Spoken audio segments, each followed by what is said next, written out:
சுமந்தவரே எங்களை சுமப்பவரே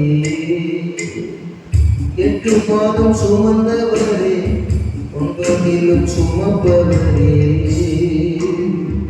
இனிமேலும் சுமந்து கொள்வீரே எங்களை எல்லாம் இனிமேலும் சுமந்து கொள்வீரே 8 மாதம் சுமந்து வந்தவரே இந்த 9வது மாதத்தில் இன்னும் கூட எங்களையும் சுமந்து செல்பவரே உண்மையை சுமந்து கொள்பவரே கைகள் தட்டி பாடுவோம் பகிரந்து பாடுவோம் தட்டி பாடுவோம் பகிரந்து பாடுவோம் கத்தரையை பாடுவோம் கத்தரையை பாடுவோம் கத்தரையை பாடுவோம் கத்தரையை பாடுவோம் கைகள் தட்டி பாடுவோம் பகிரந்து பாடுவோம் நாம் எல்லாரும் பாடுவோம்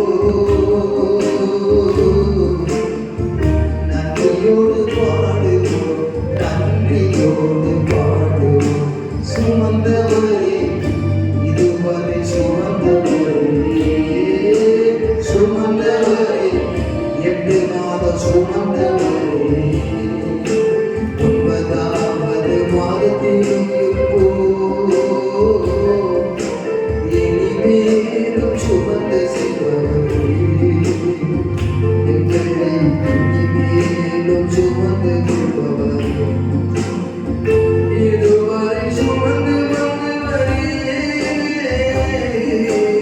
இனிமேலும் சுமந்து கொள்பவரே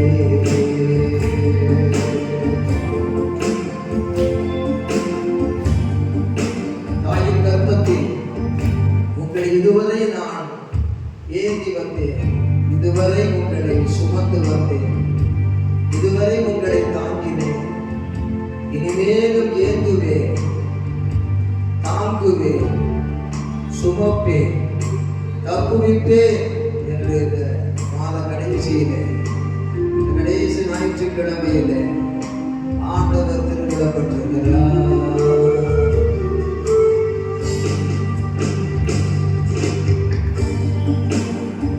தகப்பனை போலே வாழ்வினிலே இதுவரை சுமந்து வந்தவரே சொல்லுவோமா தகப்பனை போலே வாழ்வினிலே இதுவரை சுமந்து வந்தவரே பாட்டு பாடும் போது பாட்டு பாடும் போது பாட்டு பாடும் போது சுமந்தவரே எங்களை சுமப்பவரே சுமந்தவரே எங்களை சுமப்பவரே இதுவரை சுமந்து வந்தவரே இனிமேலும் சுமந்து கொள்பவரே இதுவரை சுமந்து வந்தவரே சுமந்து கொள்பவரே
தாங்கினார் அல்லவா, சுமந்தார் அல்லவா, ஏந்தினார் அல்லவா, தப்புவித்தார் அல்லவா, கை கால் முடியாம காத்தார் அல்லவா, சிகிச்சையில் விரல் தந்தார் அல்லவா. அவருக்கு தானே தலையசைக்கணும், அவருக்கு தானே கையை காட்டணும், அவருக்கு தானே கால் அசைக்கணும், அவருக்கு தானே மூச்சு விட்டு பேச்சு விட்டு பாடணும்.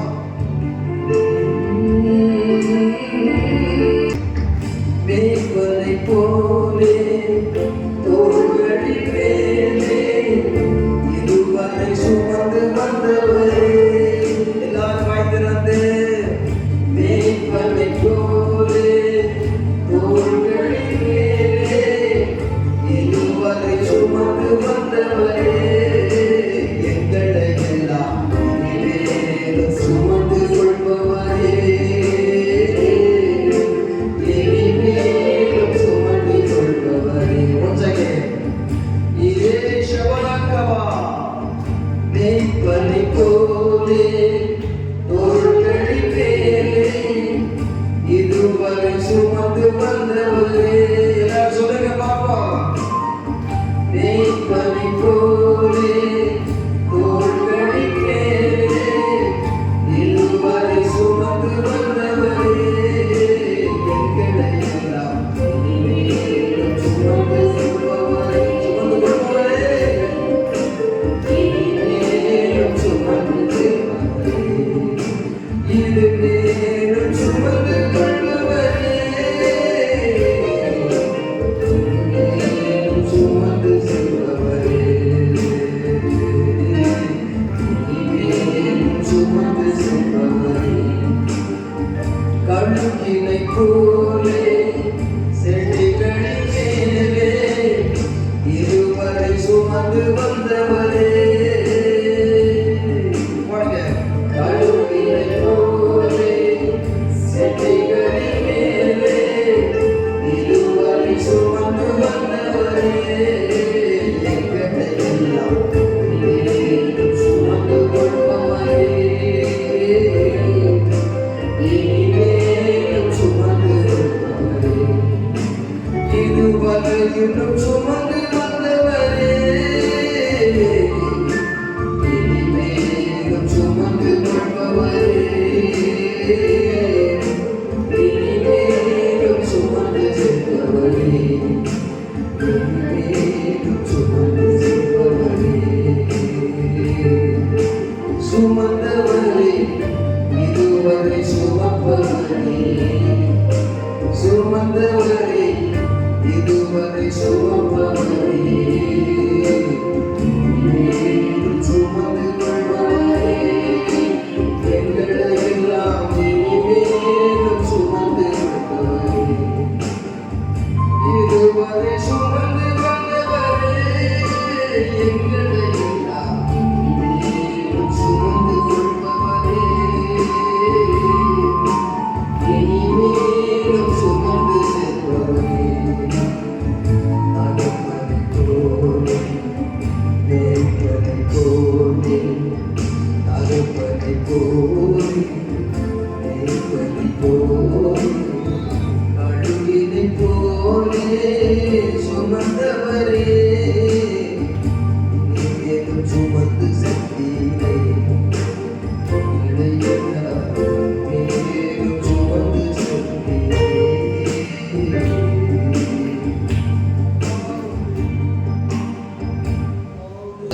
மைனோடாவதாக சேலஞ்ச் ஆஃப் தி ராப்சர் உள்ள காரியங்களை இந்த வாரத்தோட அந்த குறிப்பு முடிகிறது. ஏன்னு சொன்னால் வேதத்தை தூக்கி வயதுக்கு வந்து ஜெபம் பண்ணி எல்லாம் இருந்து கருவறையிலிருந்து கல்லறை வரைக்கும் மனித உலகத்திலே சில்லறையை செலவு பண்ணினாலும் இதயம் நல்லறையா இல்லாவிட்டால் பரலோகத்தில் உள்ளதற்கு போக முடியாது. புரிஞ்சுதான் பேருக்கு இல்லையா? தாயின் கருவறையில் உருவாகி அவன் இந்த உலகத்தில் வாழ்ந்து கல்லறையில் போய் சேருகிற வரைக்கும் சில்லறையெல்லாம் சேர்ந்து செலவு பண்ணினாலும் இதயத்தை நல்லறையாக வைத்துக் கொள்ளாவிட்டால் பரலோகத்தின் உள்ளறைக்கு போக முடியாது. ஆகவே அந்த பரலோக உள்ளறைக்கு செல்வதற்கு இதயம் நல்லறையாக இருக்கும்படியாக நாம் அந்த இடத்திலே அவருடைய பெரிய நோக்கத்தை சிந்திக்கிறோம். முதலாவது தேவனுடைய ராஜ்யத்தையும் அந்த பரமேதத்திலையும் அந்த பரலோக வாழ்வையும் சிந்தித்தால் இவைகள் எல்லாம் உங்களுக்கு அதோடு சேர்த்து கொடுக்கப்படும் என்றபடி உணவு உடை மாத்திரமல்ல, நாளைய தினத்துக்குரிய காரியங்களையும் for about tomorrow for your future also God will gives you blessings. அதுதான் வாக்குத்தத்தம். ஆகவே தேவனுடைய பிள்ளைகள் அந்த வாக்குத்தத்தத்தை புதிய மாத வாக்குத்தத்தம் என்பதல்ல, எப்போதுமே நமக்கு வாக்குத்தத்தமாக வைத்துக் கொண்டு அந்த ஆசீர்வாதங்களை பெற்றுக்கொள்ள நாம் ஆயத்தமாக இருக்க வேண்டும். நல்ல சொல்லுவோமா? அதற்கு சோத்திரம். சுமந்தவரே, சுமப்பவரே, இதுவரை சுமந்து வந்தவரே, இனிமேலும் சுமந்து செல்பவரே என்ற அந்த பாடலை அநேக நாட்களுக்கு பாடி மறந்துட்டேன். ஆனால் இன்றைக்கு சிவப்பட்ட சபைக்கு போகும் பொழுது இந்த பாடலுக்கு 8வது மாதத்தை 2 கேட்டு 4 மாதத்தை முடித்து 3வது 4 மாதங்கள் இருக்கிறது. அதை தொடர நினைக்கும் பொழுது இந்த பாடலை பாடி கர்த்தரை மகிமைப்படுத்த கர்த்தர் கிருபை செய்தார். இந்த பாடல் மிக ஆசீர்வாதமாக நமக்கும் இன்றைக்கு சிந்திக்கத்தக்கதாக இருக்கிறது. அல்லேலூயா. அதற்கு சோதனை அவர்களே சொல்லுங்க. சேலஞ்ச் ஆஃப் தி ராப்சர், ஆண்டவருடைய ரகசிய வருகை எடுத்துக்கொள்ளப்படுவதற்கான ஒரு சேலஞ்ச், ஒரு சவால். அதற்குரிய காரியங்களை 5 குறிப்புகளை பார்த்திருப்போம். 6வது குறிப்பாக கதைகள் 1000 கேட்பதை விட கருத்துள்ள வசனங்களோடு கூட காரியங்களை ஆராய்வது நல்லது. காரியங்கள் இப்படி இருக்கிறதா என்று வேத வாக்கியங்களை ஆராய்ந்து பார்த்தபடியால் அவர்கள் நற்குணசாலிகளாக இருந்தார்கள் என்று சொல்லப்பட்டிருக்கிறது. 1 கொரிந்தியர் 4:5 இந்த வசனத்தை வாசிக்க கேட்போம். 1 கொரிந்தியர் 4ஆம் அதிகாரம் 5ஆம் வசனம்.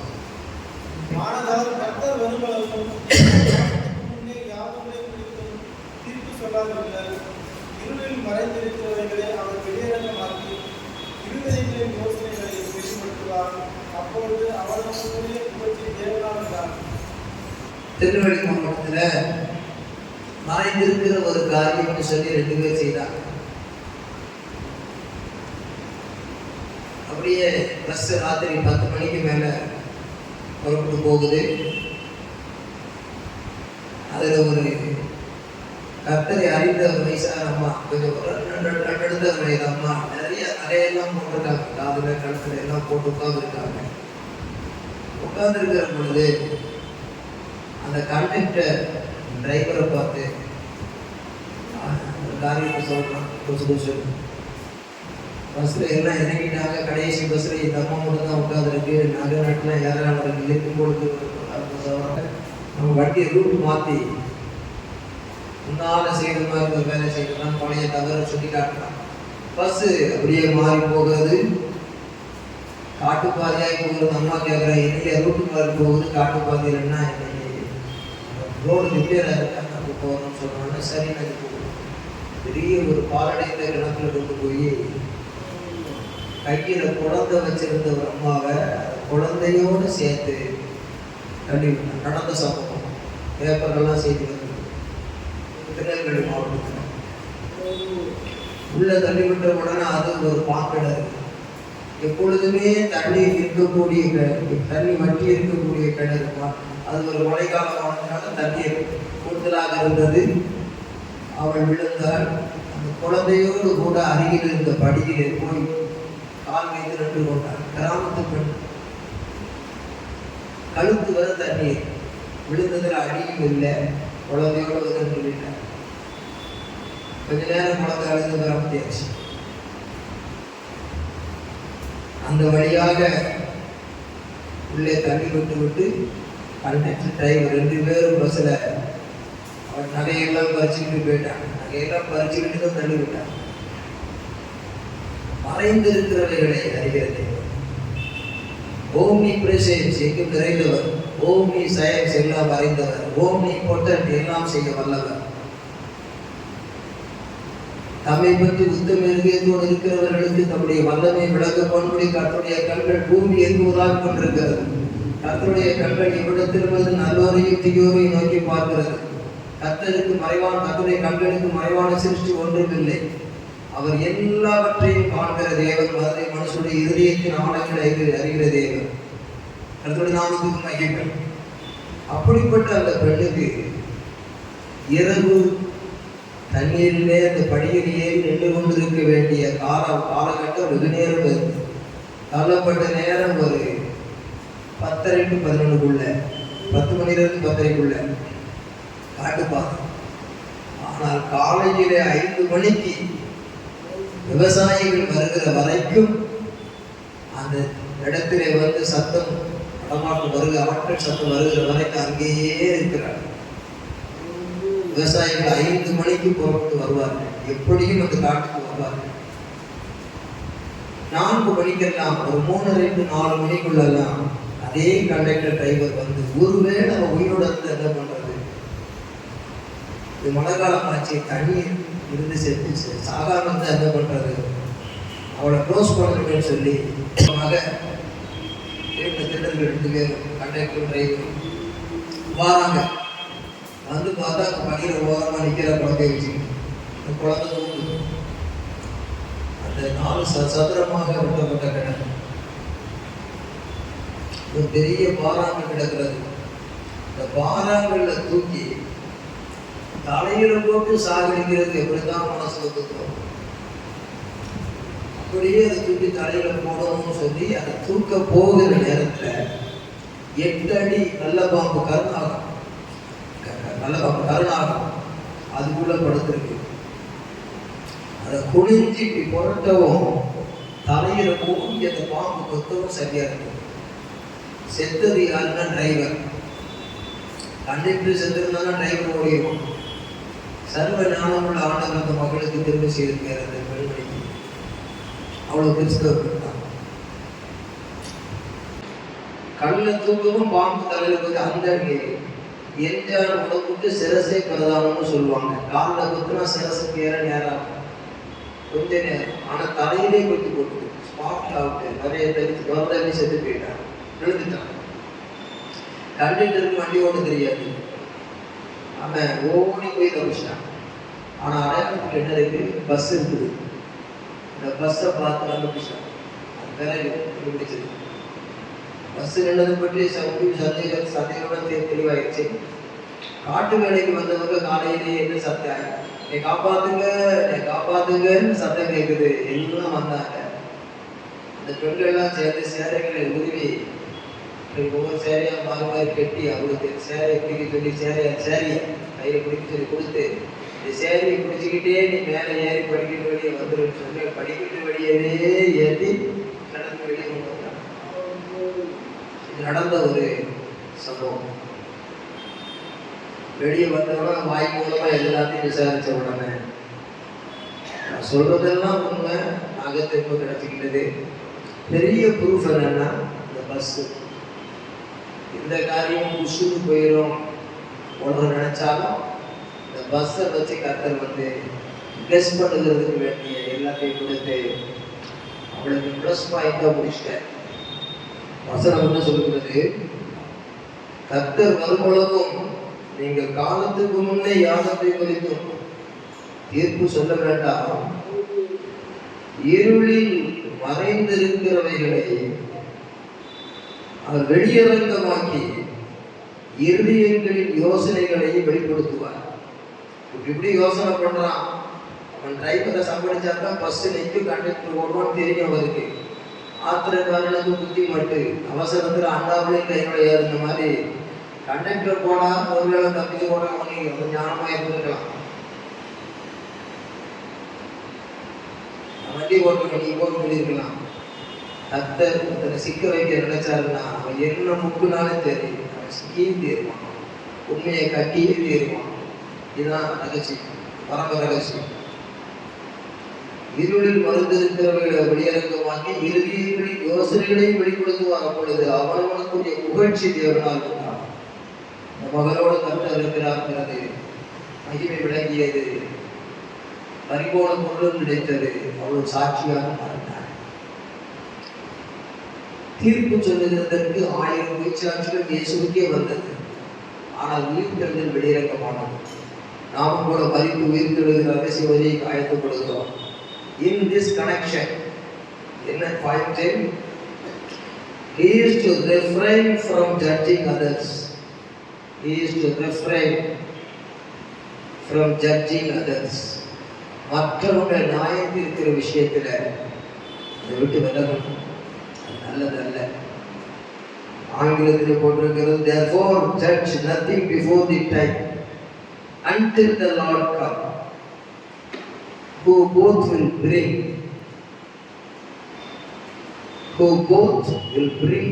to light the hidden things of darkness and will make manifest the counsels of the hearts, and then shall every man have praise of God.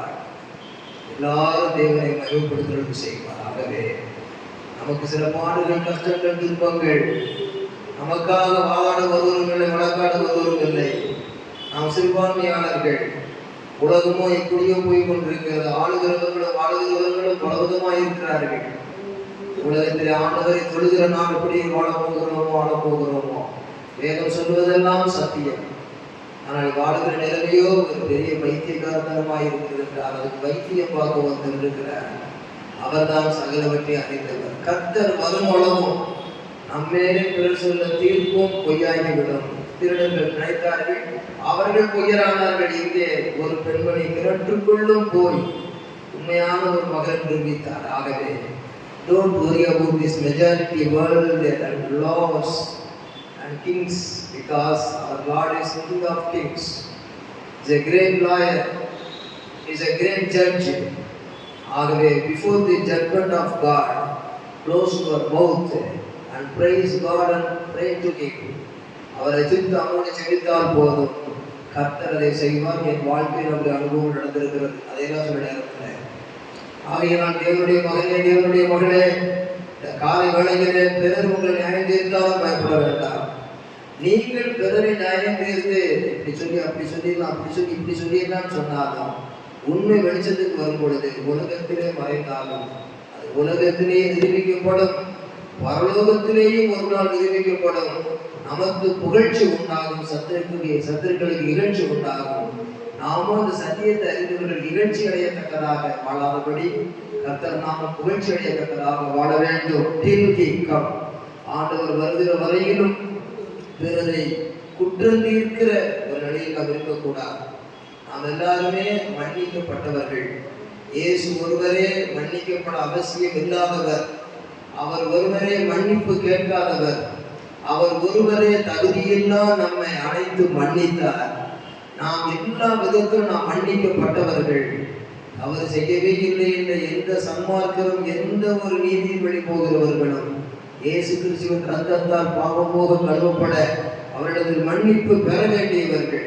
அப்படியானால் இரக்கமுள்ளவர்கள் இரக்க பெறுவார்களாகவே மன்னிக்கவும், நாம் மன்னிப்பு கேட்கவும் மாத்திரமல்ல மன்னிப்பு கொடுக்கவும், உள்ளத்திலே பகை வைராக்கியங்கள் விரோதங்களை விடப்படாதபடி என்னதான் இந்த உலகத்திலே பிறந்தாலும் வாழ்ந்தாலும் வாழ்ந்து முடித்தாலும் அந்த day of the judgment till he comes, அவர் வருகிற வரைக்கும் in this connection நம்முடைய வாழ்க்கையும் அதோடு இணைந்திருக்கிறது, அந்த வருகையும் இணைந்திருக்கிறது. இதை மனதில் வைத்து வாழ்வோமாக. கர்த்தருடைய நாமத்திற்கு மகிமை உண்டாவதாக. Next, the seventh point is to preach the word. அவன் கர்த்தருடைய வார்த்தையை பிரசங்கிக்க வேண்டும். வசனத்தை படிங்க. 2 தீமோத்தேயு 4:1-2 படிங்க. 2 தீமோத்தேயு 4:1-2. 2 தீமோத்தேயு 4ஆம் அதிகாரம் 3ஆவது வசனம் 2ஆவது வசனம் எல்லாரும் சேர்ந்து படிங்க. சமயம் 1-2 படிக்க. நான் தேவனுக்கு, அதாவது பவுலப்போஸ்தலன் தீமோத்தேயுவுக்கு சொல்றார், நான் தேவனுக்கு முன்பாகவும் உயிரோடு இருக்கிறவர்களையும் மரித்தவர்களையும் நியாயம் தீர்க்க போகிற கர்த்தராகிய இயேசு கிறிஸ்துவுக்கு முன்பாகவும் அவருடைய பிரசன்னமாக ரகசிய வருகை, அங்கே அவர் வெளிப்படும் போது அதே மாதிரி அவர் பிரசன்னமாகுதலையும் அவருடைய ராஜ்யத்தையும் சாட்சியாக வைத்து கட்டளையிடுவதாவது. In this connection of secret coming, ஆண்டவர் சொல்றாரு, how is your living? In the connection of secret coming, how is your living? How is your loving? That is correct. Loving in your heart, living in your act.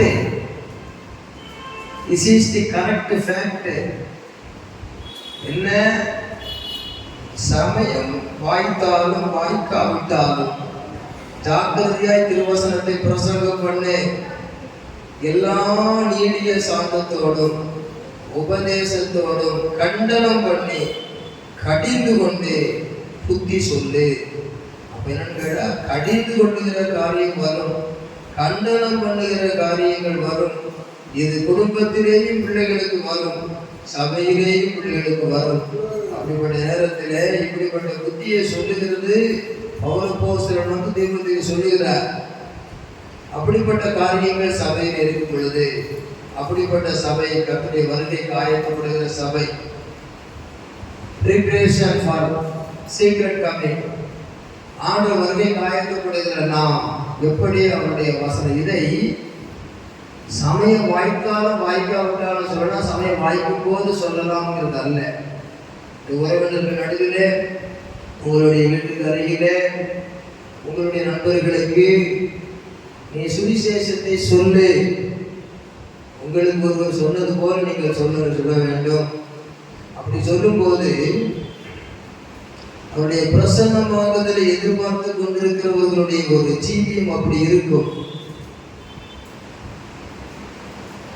ஒரு பெரிய ஒரு function நடந்தது.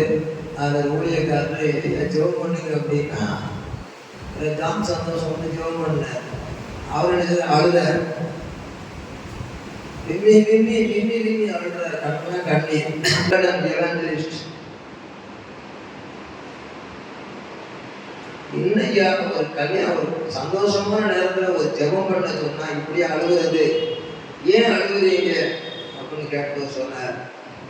மத்தியானத்துல ஒரு விருந்து இருக்கிறது. எல்லாருக்கும் இயேசு அறையை கட்டி கொண்டு அவர் ஆகாரம் வழங்குவார். அந்த மத்திய ஆகாயத்தில் ஒரு விருந்து போனோம். இந்த கன்வென்ஷன் முடிஞ்சு சாப்பிடும் போது, இந்த குளிர்ச்சியான நிகழ்ச்சியில சாப்பிடும் பொழுது, இங்க ஒண்ணு போல சாப்பிடுகிறது போல அங்க எல்லாரும் நம்ம சாப்பிடுவோமாங்கிற ஒரு கேள்வி உள்ளத்துல வந்துட்டு, ஏன்னு சொன்ன அநேக ரட்சிக்கப்படலையே, ஆண்டவரை ஏற்றுக்கொள்ளலையே, ஒரு பெயர் கிறிஸ்தவர்களா இருக்கிறோமே என்று சொல்லி சபைக்குள்ளே பகையும் சண்டையும் சச்சரவும் காணப்படுகிறது. ஃபங்க்ஷன் மட்டும் ஒன்னா கூடி உட்கார்ந்து சாப்பிடுறோம். வாய் சாப்பிடுது, வயிறு நிறையுது. உள்ள சாப்பிடுதா, உள்ள நிறையுதான்னு கேட்டார். அவருடைய வார்த்தைகள் உடைத்தது. எல்லாரும் அதை சிந்தித்து உணர ஆரம்பித்தார்கள். சில கண்களில் கண்ணீர் வந்தது. பிறகு ஒரு அமைதி, பிறகு ஒரு ஜெபம், பிறகு ஆகாரம் சாப்பிட்டு குடித்தார். ஆவியானவரை அசைவாடி கிரியை செய்தார். நாம் எந்த சூழ்நிலையிலும் நம்முடைய நிகழ்ச்சிகளை நடத்துவது முக்கியம் அல்ல, பிறரை சந்தோஷப்படுத்தும்படியாக பிரசங்கம் பண்ணுவது அல்ல. வாழ்க்கையிலே ஆண்டவருடைய ஊழியத்திலே தனித்தால் ஊழியம் முக்கியமானது. சபைக்கு செய்தி கொடுக்கிறது பல வாய்க்கும் வாய்க்காமல் இருக்கும். தனிப்பட்ட ஆத்துமாக்களுக்கும் வாய்க்கும் பொழுது வாய்க்கும் சொல்லாமல் இருக்கிறோம். வாய்த்தாலும் வாய்க்காவிட்டாலும் டார்கெட் பண்ணி அவர்களுக்கு சொல்லியே ஆக வேண்டும். அதோட நாமத்துக்கு மயக்கம் உண்டாவதாக. அப்படி சொல்லுவதற்கு ஒரு அப்போஸ்தலர் தன்னுடைய அடியானாகிய தீமோத்தேயுவுக்கு சொல்லுகிறார். நாம் இன்றைக்கு அந்த மாதிரி காரியத்திலே ஒரு தீர்மானத்தை எடுக்க வேண்டும். ஆண்டவரே, என்னிடத்தில் நெருங்கி பழகுகிறது போல் மற்றும் நெருங்கி பழகவில்லை, இவர்களுக்கு எப்படியாகிலும் இந்த சகோதரிக்கு இந்த சகோதரனுக்கு நான் சொல்லிவிட வேண்டும். என்னிடத்திலே கணக்கு கேட்கும் நாள் வரும், கண்டிப்பாக சொல்லுவேன். இந்த ஆத்மா சபைக்குள் வருகிறவர்கள் அல்ல, இவர்கள் வேறு ஒரு பெயர் கிறிஸ்தவ சபையை சேர்ந்தவர்கள். ஆழமான சத்தியங்கள் தெரியாது. அவர்களை பின்பற்றி நான் போவதல்ல, அவர்கள் கர்த்தரை பின்பற்றும்படி நான் அவர்களோடு போக வேண்டும் என்று சொல்லி ஊழிய வாஞ்சை உள்ளவர்களாய் காணப்பட வேண்டும். கர்த்தர் அந்த சுவிசேஷ ஊழியத்தினுடைய ரகசியத்தை பிற்காலத்திலே வெளிப்படுத்துவார்.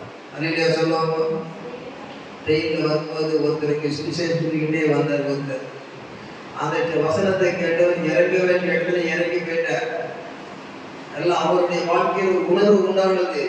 கர்த்தருக்கு ஒப்பு கொடுக்குற அளவுக்கு அட்ரஸ் வாங்க மறந்துட்டார். அவர் ஜெபிக்கும் போதெல்லாம், ஆண்டவரே அந்த அந்த தாடியை ரட்சி ஆண்டவரே, அந்த தாடியை ரட்சி ஆண்டவரே அப்படின்னே ஜெபம். ஒரு நாள் திடீர்னு பெரிய கன்வென்ஷன், அதிலே ஒருவர் பிரசங்கம் பண்ணுகிறார்.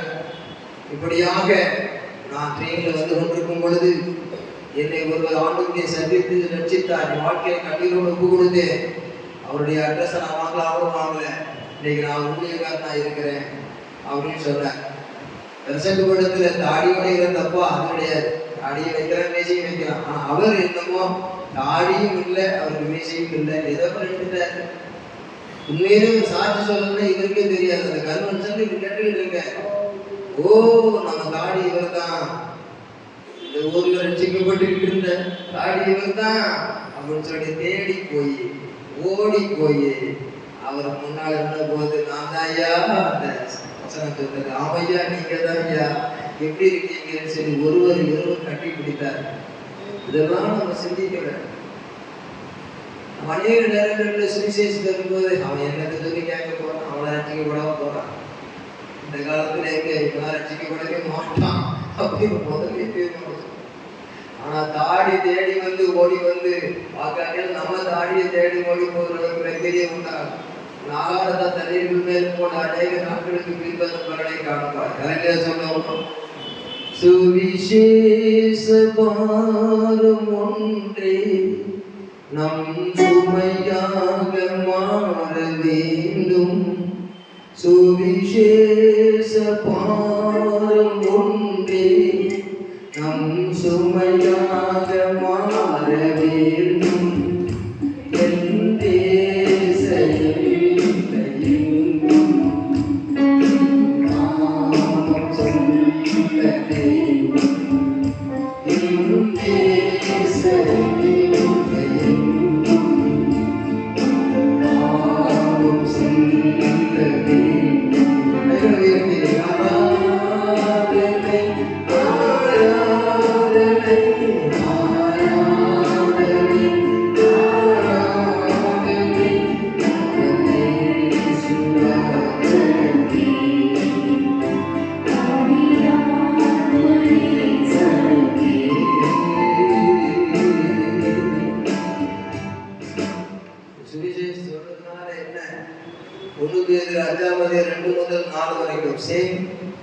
அதே குறிப்பு படிங்க. 1 பேதுரு 5ஆம் அதிகாரம் 2 முதல் 4.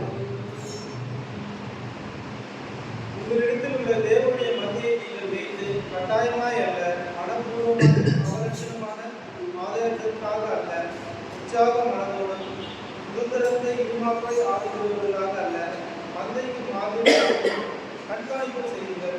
அப்படி செய்தால் பிரதான மேய்ப்பர் வெளிப்படும் போது கவிஞர்கள் வாடாத இடத்தை பெறுவீர்கள். 1ஆம் வசனத்திலிருந்து எல்லாம் நான் சபதம் உங்களில் உள்ள மூப்பருக்கு முதல் மூப்பனும் கிறிஸ்துவின் பாடுகளுக்கு சாட்சியும் இனி வெளிப்படும் மகிமைக்கு பங்காளியுமாய் இருக்கிற. இனி வெளிப்படும் மகிமைக்கு சீக்கிரம் கமிங் இன் திஸ் கனெக்ஷன். இது தொடர்ந்து பார்க்கணும். கர்த்தருடைய இனி வெளிப்படும் மகிமைன்னா தான் இனி வெளிப்படும் மகிமை. அது என்ன சொல்லுவோமா, இனி வெளிப்படும் மகிமைக்கு பங்காளி நீயும் நானும், நாங்களும் நீங்களும் அப்படின்னு சொல்றது. பங்காளியுமா இருக்கிற நான் புத்தி சொல்லுகிறது என்னவெனில், உள்ள தேவனுடைய மந்தையை நீங்கள் மேய்த்து கட்டாயமாய் அல்ல மனப்பூர்வமாயும் அவலட்சணமான ஆதாயத்திற்காக அல்ல, உற்சாக மனதோடும் சுதந்திரத்தை இருமாப்பாய் ஆளுகிறவர்களாக அல்ல, மந்தைக்கு மாதிரிகளாகவும் கண்காணித்து செய்யுங்கள்னு பண்பையில் சொல்ற. கர்த்தருக்கு ஸ்தோத்திரம் உண்டாவதாக. இந்த இடத்துல சொல்லும் போது நீ மொத்தமா சொல்ற உங்களிடத்தில் உள்ள மூப்பர்கள் சொன்னா, சபையில எழுதுறது யாருன்னா அப்போஸ்தலனாகிய பேதுரு. ஆனா சபையில் இருக்கிற மூப்பர்கள்னா யாருன்னா ஏதோ முடிந்தடைந்தவர்கள் அல்ல. மூப்பர்கள்னா முதிர்ந்த அனுபவம் உள்ளவர்கள், ரொம்ப லாங் டைம் பிலீவர்ஸ், சத்தியத்தில் அறிந்து கொண்டே இருக்கிறவர்கள், முதிர்ந்த அனுபவம் உள்ளவர்கள் மூப்பர்கள். அவர்கள் என்ன செய்ய வேண்டும்? வயதான ஒருவர் மூப்பராக இருக்க முடியாது. அவர் மூப்பராகவும் இருக்கலாம், இல்லாமலும் இருக்கலாம். ஆனால் இளைஞராக நடுத்தர வயதுள்ளவர்கள் ஒரு ஆண் சகோதரன் சகோதரி மூப்பராக இருக்க முடியும். எவ்வளவோ சத்தியத்தை அறிந்திருக்கிறீர்கள். அப்படிப்பட்ட அப்போஸ்தலன் சொல்லுகிறார், சபைகளுக்கு அங்கிருந்து சபைகளை கட்டுகிறவர் சொல்லுகிறார், சபைகளை எடுக்கிறவர் சொல்லுகிறார், நீங்க விசுவாசிகள் உங்கள் மூப்பர்கள் இருக்கிறீர்கள், முதிர்ந்த அனுபவங்கள் இருக்கிறீர்கள், கிறிஸ்துவின் பாடுகளுக்கும் சாட்சி. கிறிஸ்துவின் பாடுகளுக்கு நான் ஒரு சாட்சி. எவ்வளவு பாடுபட்டிருக்கேன் சொல்றேன். பாடுகளுக்கு சாட்சி, இனி வெளிப்படும் மகிமைக்கு பங்காளி. நான் எதுக்காக இவ்வளவு பாடுபட்டுக்கிட்டு இருக்கிறேன், என்ன பாடு வந்தாலும் ஊழியம் செய்துட்டு இருக்கிறேன்னு சொன்னா ஒரு மகிமை வெளிப்பட போகுது. அந்த மகிமை வெளிப்படும் பொழுது நானும் அதுல உங்களோட பங்காளியா இருக்கணும் அப்படின்னு இணைந்து கொண்டு சொல்லுகிறார். I am apostle, you are all elders, both.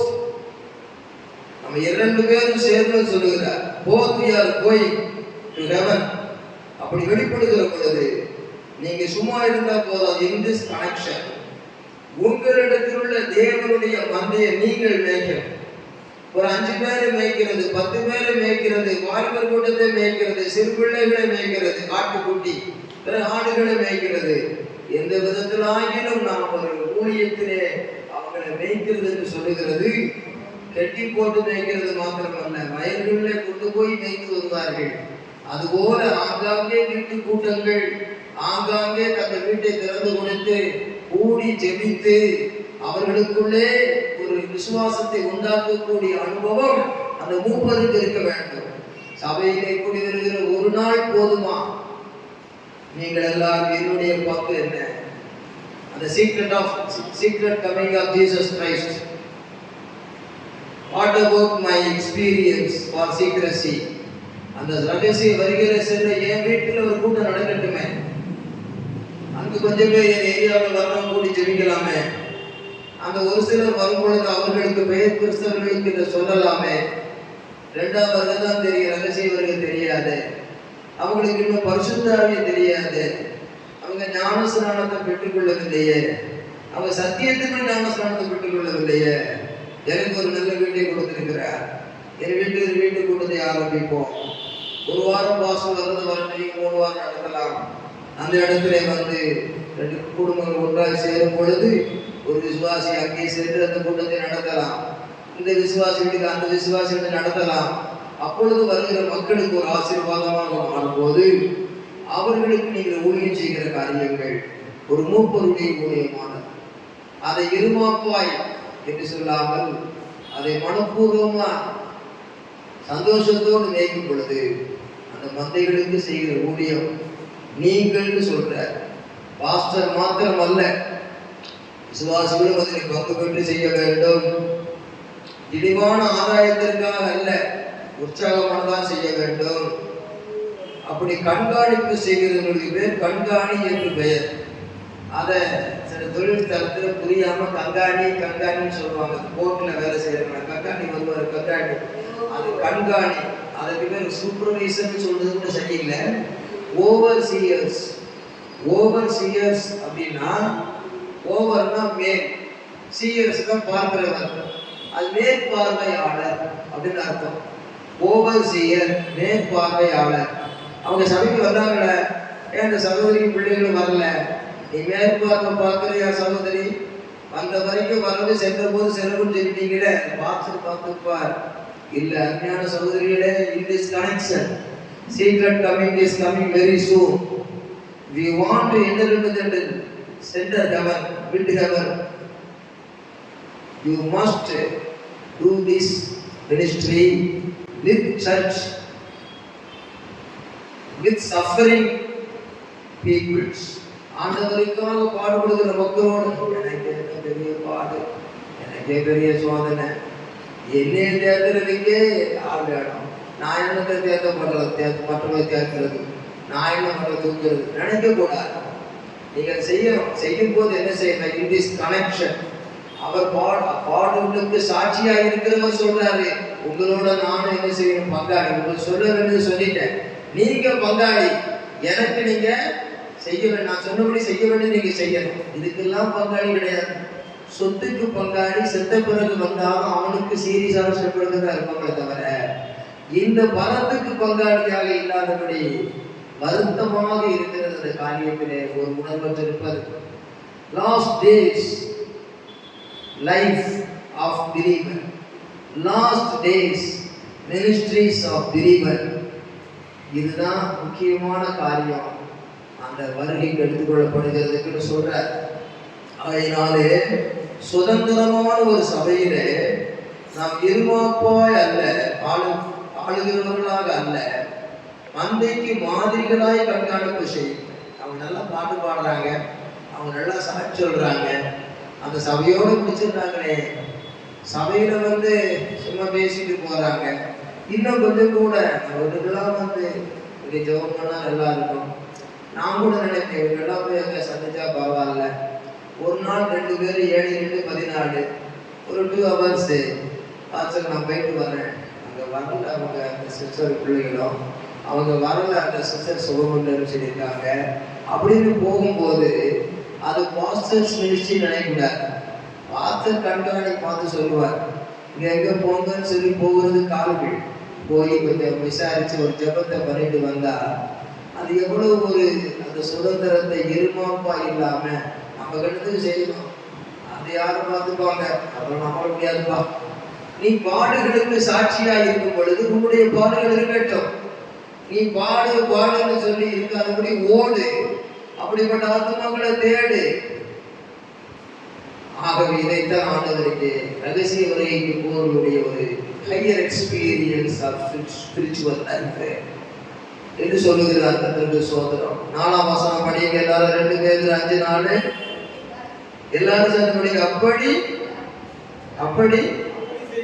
எல்லாரும் சொல்லுங்க, அப்படி வாயில வரல, எல்லாரும் சகோதரி சொல்லுங்க, அப்படி உன்னால அப்படி செய்தால். நீ கேட்டால் இவன் நேரம் பிறகு கேட்டாய், இப்படி கேட்டா போறாது, அப்படி கேட்டு அப்படி செய்தால்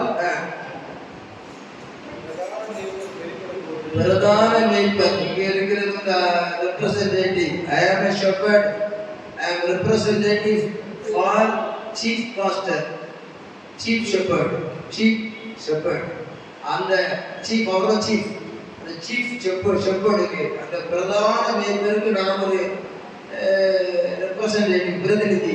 இந்த மேய்ப்பர் சொல்லுகிறதை கேட்டு நீங்க செய்யும் போது பேதுரு சொல்றாரு, பிரதான மேய்ப்பர் செய்தீங்கன்னா பிரதான மேய்ப்பர் இயேசு வெளிப்படும் போது, in this connection secret coming, வெளிப்படும் போது, when he comes, அவர் வெளிப்படும் போது மகிமை உள்ள வாடாத கிரீடத்தை.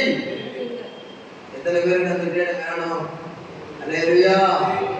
கிரீடம் வந்த பிறகு அல்லேலூயா அவருக்கு கிரீடம் தருவாரு வாங்கி. ஐயா இந்த முள் கிரீடத்தையே நீ ஏற்றுக்கிட்டீங்க, இதை நான் வைக்கிறதுக்கே தகுதி எனக்கு வேண்டாம், நான் போய் என் பாதத்தை போட்டுருவேன், வேண்டாம் வச்சுக்கப்பா, நான் தான் வேண்டாம்.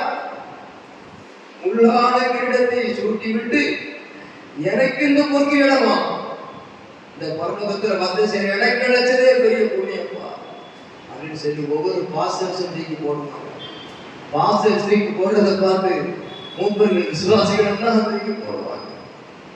ஆண்டவர் பாதத்தில் ஆண்டவர் இயேசுவுக்கு அநேக கிரீடங்கள், குவிந்து கிடக்கும் கிரீடங்கள். முட்கிரீடம் முடிய போற, முட்கிரீடம் சூட்டப்பட்ட தலையை பார்ப்பேன், பொற்கிரீடம் சூட்டி நானும் மகிழ்ந்திடுவேன். முட்கிரீடம் சூட்டப்பட்ட தலையை பார்ப்பேன், பொற்கிரீடம் சூட்டி நானும் புகழ்ந்திடுவேன். வாழினால் அடிபட்ட முதுகை பார்ப்பேன், வாழினால் அடிபட்ட முதுகை பார்ப்பேன், ஒவ்வொரு காயங்களால் குற்றம் செய்வேன்.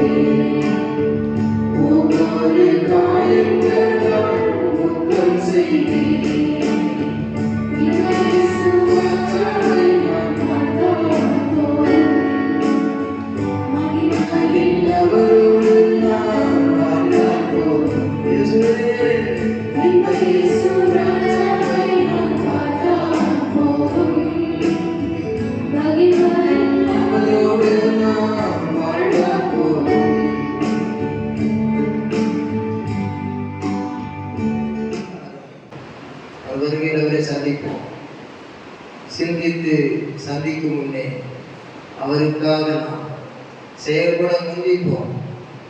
ஆண்டவர் என்ன சொன்னார் அவர்களை திரும்ப செயலுக்கு கொண்டு வர கதைகள், அனுபவ சாட்சிகள் மறந்தாலும் இந்த அற்புத வசனங்கள் மறக்காதல்லவா? அவையினாலே வாசித்த வசனம் நல்ல ஒரு வசனம். He is to preach the word. I charge thee therefore before God and the Lord Jesus Christ, who shall judge the quick and the dead at his appearing and his kingdom. Preach the word. 24:1-2 1 Peter 5:2-4. 1 Peter chapter 5 verse 2-4. Feed the flock of God, and when the chief shepherd shall appear, you shall receive a crown of glory that fadeth not away. வாடி போகாத கிரீடம். அநேகர் இச்சையடக்கம் உள்ளவர்களாய் ஓடுகிறார்கள். பந்தய சாலையில் ஓடுகிறவர்கள் எல்லாரும் ஓடுகிறார்கள். அதற்காக அவர்கள் இச்சையடக்கம் உள்ளவர்களாய் இருந்து ஓடுகிறார்கள். பயிற்சி பெற்று ஓடுகிறார்கள். ஆகிய அநேகர் தோற்று போகிறார்கள். சிலர் வெற்றி அடைகிறார்கள். அழிந்து போகிற கிரீடத்துக்காக இப்படி ஓடுகிறார்களே, அழிவில்லாத கிரீடத்தை பெறும்படி நாம் ஓடுவோம் என்று அப்போஸ்தலனாகிய பவுல் சொல்லுகிற வசனங்கள் நம் நினைவிலே வருகிறது. ஆகவே நல்ல போராட்டத்தை போராட வேண்டும். பாடுகள் மத்தியிலே ஓட்டத்தை அவருக்காக நம் ஜீவியத்திலும் ஊழியத்திலும் ஓடி முடிக்க வேண்டும். விசுவாசத்தை காத்துக்கொள்ள வேண்டும். கர்த்தர் நம்மை ஆசீர்வதிப்பாராக. அல்லேலூயா, அல்லேலூயா. எல்லாரும் எழுந்து நிற்போம். கர்த்தர் கொடுத்த வார்த்தைகளுக்காக கர்த்தரை ஸ்தோத்திரிப்போம். சோதரம் சோதரம் சோதரம். அதிகாலையில 5 மணி ஜெபம் வந்து உண்மையின் மூலமாக ஜெபித்து விடுகிறோம். நீங்கள் பார்த்து இணைந்து கொள்ளலாம். பிறகும் அந்த வசனங்களை கேட்டுக்கொள்ளலாம். கர்த்தர் நம்மோடு இருந்து நடத்துவார். இனி உள்ள இயற்கையின் சீற்றங்கள் பலமாக இருக்கும். வடதேசங்களிலே சுனாமியின் தாக்கம் அதிகம் இருக்கும். சென்னை பட்டணத்தின் மேலே தேவன் வைத்திருக்கிற கிருபை பலமாக இருக்கிறபடியினாலே நோவாவின் காலத்தில் நினைவு கூறத்தக்கதாக அது அளவோடு மட்டாக இருக்கும். அநேக பூகம்பங்கள் கேள்விப்படாத காரியங்களை எல்லாம் தேசத்தில் கேள்விப்பட நேரிடும். தேவன் சென்னையிலே ஒரு பெரிய எழுப்புதலை வைத்திருக்கிறதுனாலே அவருடைய முகம் பார்த்து பட இருந்த நெருங்கின சீசன் நல்ல சாட்சியாக இருந்தபடியினாலே தமிழகத்துக்கும் இந்தியாவுக்கும் பெரிய எழுப்புதல் சென்னை பட்டணத்தின் மூலமாக உண்டாகும். கர்த்தருடைய நாமத்துக்கு மகிமை உண்டாவதாக. வேற்று கிரக மனுஷர்கள் என்று சொல்லி சிலரை வெளியிட பிசாசு திட்டமிட்டிருக்கிறார். அது நடந்து கொண்டு இருக்கிறது. தேசத்தை குறித்து ஜெபிக்கிறதுக்காக சொல்லுகிறேன். வேற்று கிரக வாசிகள் என்று ஏன் ஆண்டவரே வந்திருக்கு? இவ்வளவு காலம் இல்லாமல் அவர் சொன்னாரு. ரகசிய வருகையில எடுத்துக்கொள்ளப்பட்ட பிறகு இந்த வேற்று கிரக ராசிகள் ஒருத்தர் இருந்தாங்களே, அவங்கதான் வந்து இவங்களை தூக்கிட்டு போயிட்டாங்க அப்படின்னு ஒரு செய்தி வரும். நான் உங்களுக்கு தீர்க்க தரிசனமா சொல்றேன். வேற்று கிரக ராசிகள் வந்து தூக்கிட்டு போயிட்டாங்க. ஆனால் சில கூட்டங்களை காணோம் வரும். எப்பொழுது தேவன் எழுப்பி விட்டாரோ பிசாசு தந்தனமா முன்னே எழுப்புவான். அது பைபிள்ல இருக்கிறது. ஆகையினாலே ஜெயிக்கிறது கர்த்தர் தான். இந்த ரகசியங்களை தெரிந்து கொண்டு நீங்கள் ரகசிய வருகையில் எடுத்துக்கொள்ளப்பட்ட பிறகு கூட மக்கள் ரட்சிக்கப்படுறது அரிதாதான் இருக்கும்.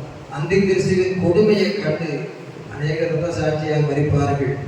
இந்த நேரத்திலே நாம் சொல்லிக் கொள்வது என்னவென்றால், எடுத்துக்கொள்ளப்பட்ட பிறகும் கூட பேர் கிறிஸ்தவர்களுக்கு இருப்பார்கள், மற்ற ஜனங்களும் இருப்பார்கள். அப்பொழுது சொல்வார்கள், ரகசிய வருகை எங்க இருக்குது?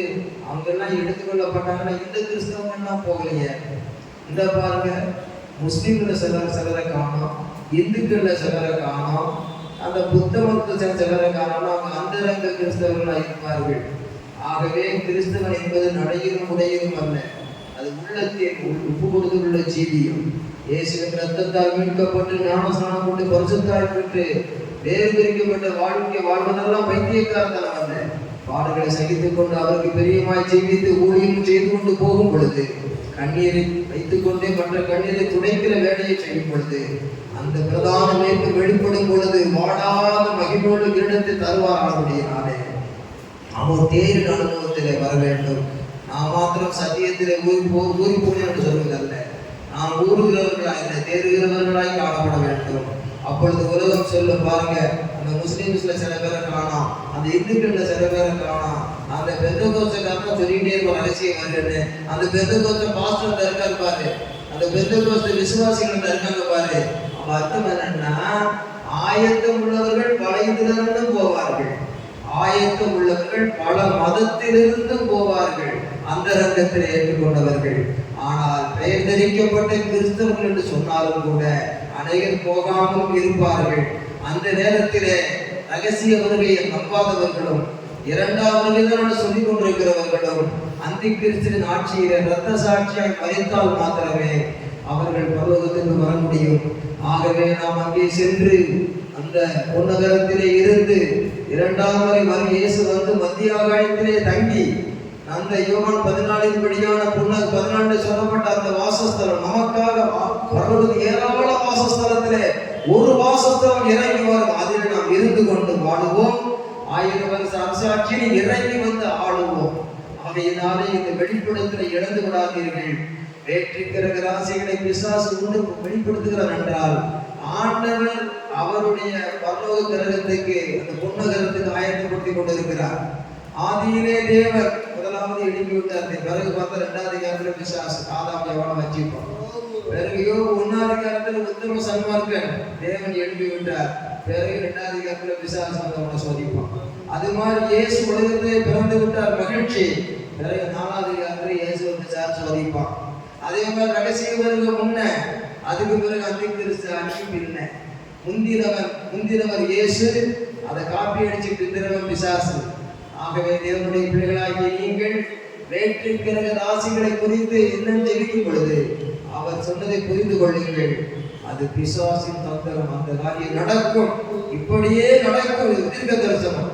ஆகையினாலே அவர் வெளிப்படும் போது அவரை சந்திக்க ஆயத்தப்படும்படியாக தேவனுடைய பிள்ளைகள் வசனத்தை திரும்ப ஆராய்ந்து பார்த்து உங்களை செய்தியத்திலும் அவருக்கு முடிந்ததாக அவருக்காக பயன்படும் ஊழியத்திலும் ஆயத்தப்படுத்திக் கொள்ளுங்கள். கர்த்தர் சீக்கிரம் வருகிறார். மாரநாதா. அல்லேலூயா, அல்லேலூயா, அல்லேலூயா. பிதாவாகிய தேவனுடைய அன்பு, பரிசுத்தாவின் அன்பியோடு ஐக்கியம் அனைவரோடு கூட அதை வருகிறவரையில் இருப்பதாக. ஆமென். ஆத்துமாவே கர்த்தரை ஸ்தோத்திரி, ஸ்தோத்திரி, ஸ்தோத்திரி. கர்த்தருடைய சகல உபகாரங்களை